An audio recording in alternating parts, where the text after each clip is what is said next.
I can see clearly now. Yay! Is that facial hair? So when I was about 24 years old, I went through depression, and it was the lowest moment in my life. And I vividly remember I was always feeling miserable about myself. I was hopeless. I didn't even want to wake up. I remember I had a desire to be dead than to wake up to life itself. And I was always negative. And as a result, I was very antisocial. So whenever people hit me up on my phone, I would always ignore them. And I just had no motivation for life. Eventually, all this led to my suicidal thoughts, which I am so glad I did not go through with. So in this video today, I'm going to be discussing with you guys how I overcame depression. But keep in mind, this is my little disclaimer. What worked for me may not work for you, but I just wanted to share with you my story with depression because who knows, someone out there might benefit from my story and it might help them overcome depression as well. I remember I woke up one day and I remember looking at myself in the mirror and I couldn't recognize myself anymore. I simply wasn't Woo-jung anymore. The person looking back at me in the mirror wasn't me. And after going through those reflections day after day, I decided enough was enough. To put it quite frank, I was sick of it. I did not want depression to be a part of my life anymore. It was no longer welcomed. And I didn't just say it, I actually meant it with all of my heart. I didn't want it to be plaguing me anymore, holding me as a prisoner in my own mind. I wanted it gone from my life. I wanted to excommunicate depression from my mind. And let me tell you, it took everything in me to get over it. And there were many days where I felt like giving up. But I always held on with that little thread of hope. And eventually, I got rid of it. One of the things that I always kept telling myself, even if I didn't believe it at the time, was I didn't want to waste any more precious time. No more. I was wasting way too much time being miserable, feeling sad, crying, feeling hopeless. And then eventually I started to believe it for myself as well. I got to a point where I was like, Woo-jung, you've wasted so much time. This is the prime of your life. You're 24 years old, and here you are feeling sorry for yourself, being depressed, being miserable. Is this how you want to live your life? Is this how you want to waste your time on life? And then it just hit me. Eventually, I started to believe it, and I realized I didn't want to waste any more time because life is not guaranteed to no one. Not you, not me. Literally tomorrow I could walk outside, get hit by a bus, and my life is over. And if I was gonna leave this earth at 24 years old feeling depressed, I thought about it and I was like, that's not a good way to go. That's terrible. I don't want people to remember me as that. The guy who was always depressed, feeling sorry for himself, and being antisocial, being negative. That's not what I wanted to be remembered for. But I'm gonna tell you right now, it didn't happen overnight. As a matter of fact, I had to be persistent and consistent, and I had to fight this battle every single day, every single morning, every single night. And whenever I felt like giving up, I always reminded myself, I'm going to beat this. I'm going to beat this. I'm going to beat this. And let me tell you, eventually I started to enjoy life, and I had pleasure in being alive. And it's just remarkable to think about the power of believing, especially believing in yourself. But anyways, now I'm going to tell you exactly what I did. So my routine that worked for me to get over depression. First and foremost, I incorporated exercise into my daily routine. I started to go out for evening strolls, a walk around the block. And then eventually it turned into me jogging. And then eventually I started running. Started running half a mile, and then 1 mile, and then 1.5 miles, 2 miles at a time. Then eventually it got to a point where I wanted to do body weight exercises. So in my room in Texas, I started to do push-ups, body weight squats, dips, you name it. I started to do all these body weight exercises inside my home. And the reason why I started to incorporate exercise or physical fitness into my daily lifestyle is because there's a science to it. Did you know when you actually exercise, you get something that's called a gym high? Scientifically, it is endorphins that are released in your brain. So these little chemicals that allow you to feel positive and allow you to feel confident about yourself. No joke. If you've ever worked out before, you've experienced this, right? The gym high, and truth be told, when you start working out, your body is going to change. And when you start to look good, when you look at yourself in the mirror, you're gonna feel good. So when you look good, you'll feel good about yourself. The second thing that I started to do in order to overcome depression was that I started to increase my uptake of water consumption. I'm going to be honest with you, I was not drinking enough water. And the fact of the matter is, if you are dehydrated, then your body, and more importantly, your mind cannot function properly. So it would behoove of you to make sure that you're consuming enough water a day. And the funny thing is, as I started to work out, I had to increase my uptake of water because I had to replenish what I lost from sweating. So exercise and drinking more water helped each other. They complemented one another. And I know it sounds so simple, but if you do not believe me, then look in the description box down below. I will leave all the benefits, the health positives, from drinking an adequate amount of water. And number 3 was very freaking difficult. However, I started to force myself to get out of my room. Because when I was depressed, I found myself wanting to stay in bed all day, all night. I didn't feel like getting out of bed. And the reason being is that I just had no motivation to tackle life. Because deep down inside, I wanted to die. I didn't want to live anymore. So it was better for me to stay locked up in my room and have the covers over my head and just not live. Because to me, the logic was, if I were to sleep, then I wouldn't have to actively or consciously live. It was a way for me to escape from reality. And I realized that this was not a healthy behavior, nor a good habit. So what I did to myself is I limited the time that I could spend in my bed. As a matter of fact, I only allowed myself to get into bed only at night when it was time to sleep.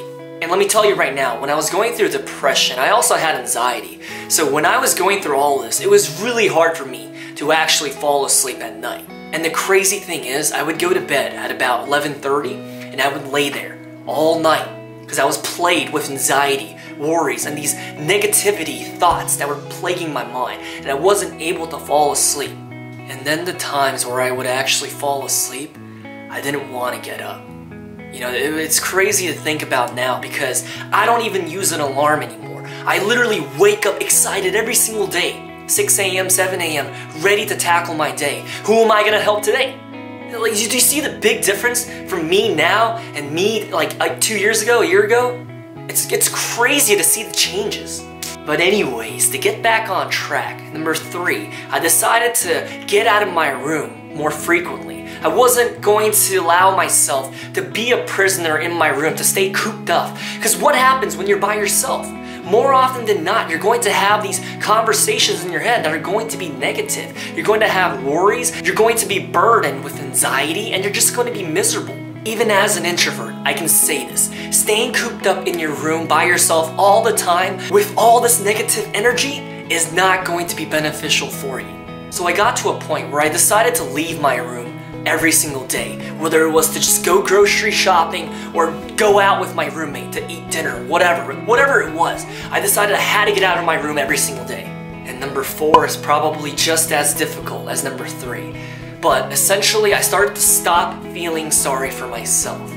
I think one of the reasons why my depression lasted for so long, up to a year, was the fact that I always felt sorry for myself. Like, oh, why is it happening to me? Poor me. Oh, and I was drowning in my own misery. And because of that mentality, even if something good were to happen to me, I wasn't able to appreciate it. Instead, I was being a negative Nancy, and I was still feeling sad about myself. And as a result, this depression lasted a lot longer for me. So it got to the point where I started thinking about my depression rationally and with logic, and I decided this is no good for me. So I got to a point where I started to stop concentrating on all the hurt, suffering, and pain. And I stopped allowing myself to be a victim. You see what I'm saying? Because I had this victim mentality where I felt bad for myself. This is all happening to me. Feel sorry for me. Why me? But I decided when you hold this victim mentality, you will never be able to grow as an individual and you will never be happy. You will always find a reason to be negative, to complain, or to whine. So I got rid of the mindset of being a victim and replaced it with being a survivor. So I got rid of the mindset of being a victim and replaced it with the mindset that I'm a survivor. I'm going to get through this, and one day I'm going to beat it. And I kept telling that to myself every single day. And eventually I started to believe it. And then fast forward, now look at me. There's not a trace of depression in my life. So for me, once I got rid of that negative thinking hat and threw it away and put it in the trash can, take it away guys, then and only then did I realize that life didn't suck so much anymore, right? Because when I was wearing that negative thinking hat, no matter what was happening to me, whether it was a good experience or something positive, I would be like, life sucks, doesn't matter. However, once I took that negative thinking hat off, I was able to fully appreciate everything in my life, to see the value in this, to see the growth in that experience, to see the beauty in a happy birthday. And it's pretty crazy to think about the power of your mind. You know, it could be a great ally or your worst enemy. And at the time, during my depression, I allowed my mind and my perspective and my thoughts to be my worst enemy rather than a great ally. Yeah, so these days, whenever negativity starts to creep into my head, I say, nah, forget that. Not today, Satan. Not today. I don't got time for you. And now I think it's safe to say that in my circle of friends, or from people that even know me, like acquaintances too, I am probably the most optimistic, positive thinking guy that they will ever meet. And that's a big drastic change from where I used to be at, where I was always negative and always seeing the worst of everything. Now when something bad happens to me, I allow it to happen and try to find the blessing in it, then find the lesson in it, to see how I can grow from that experience. See how different I am today? And it's all the power of the mind. Number 5 was that I took it one day at a time, right? I didn't think too far down the road, because if I did, then it would eventually overwhelm me. So if I started thinking about 1 week from now, 1 month from now, then I would be like, it's too much. And then I would just go back into my bed and put the cover over my head. But I realized that if I tackled each day as a battle of its own, so say that it's Monday. You know what, Woojung? You're gonna wake up today, you're gonna tackle whatever you gotta do, you're gonna beat Monday, and you're gonna go to bed satisfied. So I would just focus on what I had to do for Monday. I didn't think about Tuesday, because Tuesday had its own worries and burdens and troubles that were too much, right? So I would just focus on Monday, and when I defeated Monday, then I realized, hey, I beat Monday, so I guess tomorrow is Tuesday, and I think I can do it again. And eventually, it just built the confidence within me that, hey, life is not too much for me to handle. If I beat Monday, then I could beat Tuesday as well. So I started tackling it one day at a time. So in the beginning, this might sound ratchet, but even the most basic human needs and requirements, I wasn't doing. So with this mentality of one day at a time, even taking a proper shower or eating enough was a battle of its own, and that was an accomplishment for me. And that was one day at a time. So take for instance the Monday example.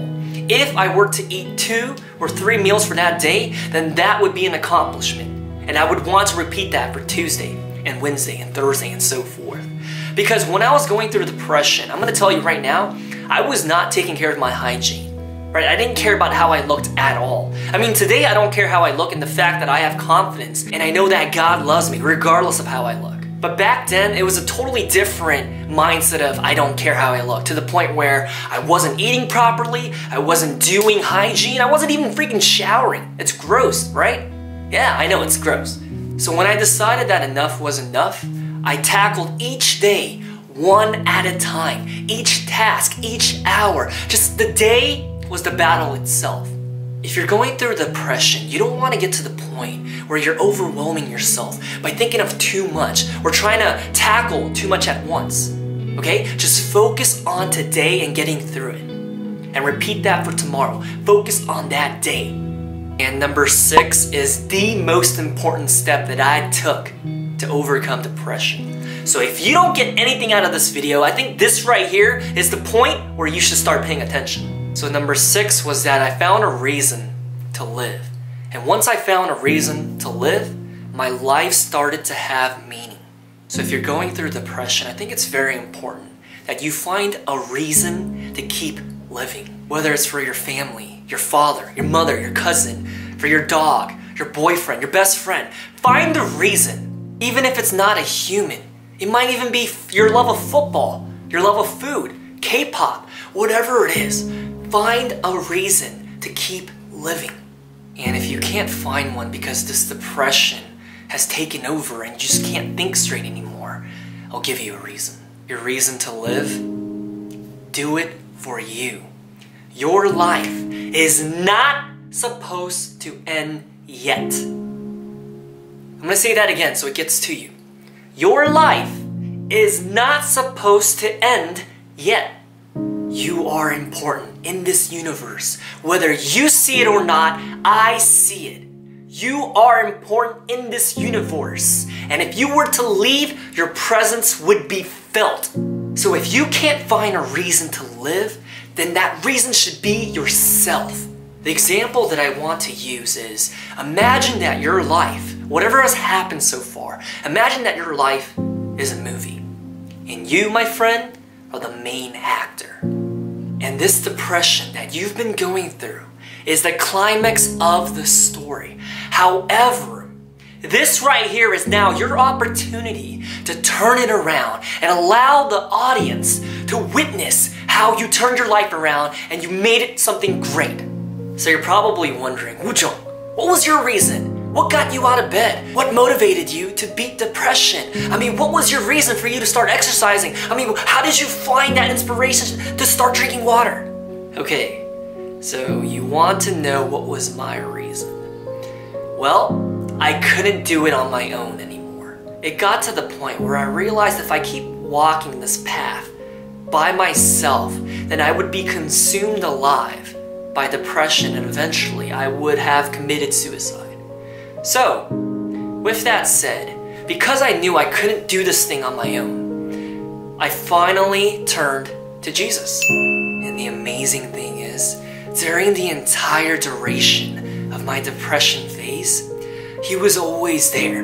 He was always gently knocking on the door to my heart, but I always ignored Him. I didn't want to open it. I didn't want anything to do with God because I was so mad at Him. I was like, God, why are you allowing me to go through depression? I've had a terrible life. I was dealt a bad hand in life, and my entire life up to that point had been filled with obstacles, heartbreaks, and just setbacks and negative experiences. So I was like, God, why can't I get a break? I hate you.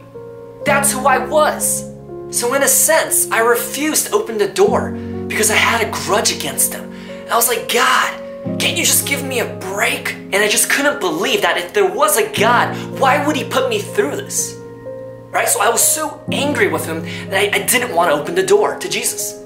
But the fascinating thing of it all is that when I stopped being angry at Jesus and I dropped the grudge against Him, I opened that door and everything freaking changed. Once I opened that door, the door to my heart that Jesus was always gently knocking at during my entire depression, I realized that Jesus was not done with me. Not yet. He had bigger plans for me.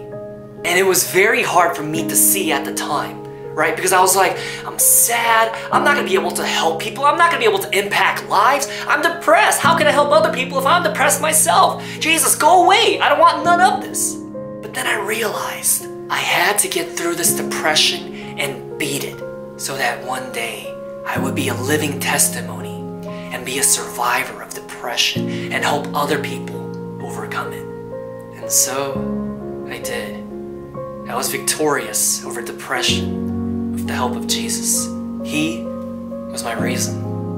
And the amazing thing is, as awful as depression is, it led to my life purpose. Yeah, I said it. Going through depression led me to finding my life purpose. The lowest moment of my life led to my biggest blessing, which is finding my life purpose, which gave my life meaning, because now I had a reason to wake up every single day. And life wasn't just about me anymore, but rather it was about you, and you, and you, and you, and about God. I turned my biggest pain into my passion for people. So I am very thankful every single day that I went through that lowest moment, that I went through that depression. Because now, here I am, with a smile on my freaking face, with purpose and meaning to my life, that I'm able to wake up every single day wanting to help people get through their problems. And I think that's amazing. That's the power of God. He takes the weak like me to lead the strong. That's amazing. Yeah, glory be to God. Glory be to God. If you make it to the end of this video, I want for you to comment down below. Better is one day. Better is one day. Reason why I want for you to comment that down below is because you might not see it when you're actively going through depression. But I promise you, in the future, better is one day.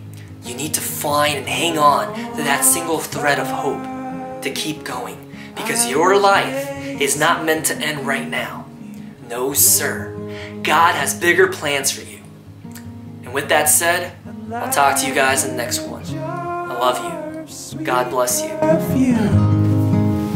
I will give my life to you, all my love poured out on the feet of the Lord.